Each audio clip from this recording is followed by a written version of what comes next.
Hello everyone, जय Jagannath. Welcome to my new mini blog. तो आज आमर थला सेमिनार एंड ये होती सेमिनार रो चीफ स्पीकर जे कि खूब सुंदर भाव में स्पिरिचुअल सॉल्यूशंस विषय बुझेले। देन आम समस्ते सेमिनार सारिकी क्लास सारिकी जे जा घर को गलु। देन इवनिंग रे मुझे कृष्ण भाई घर को कहीं आमर कर रिहर्सल एंड ये होती मामा एंड ये समस्ते होती मोर म्यूजिकल पार्टनर्स एंड ये होती कृष्ण भाई। देन आम समस्ते सॉन्ग प्रैक्टिस कलु। आमे केमते गीत गाउछु टिके सुनी दियो।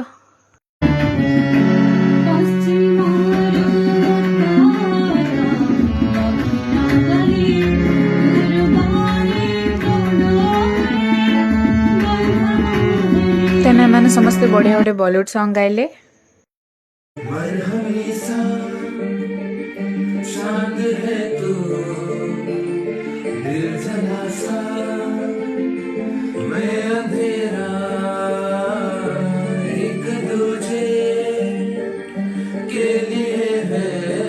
देन मु पड़ी आसली घर को। इटी पिल्लू आउ दीदी बसिकी करथिले मोमोर प्रिपरेशन स्टार्ट कौन एंड भी से करथिले। बहुत ही बढ़िया प्रिपरेशन करथिले बट मत प्रबल भोक होता से भात आउ भजा खाईदेली मु एंड वेट करथिले केते बेले मोमो हो। फाइनली मोमोस आसला प्लेट को। देन आमे खाई की सोई पड़लु।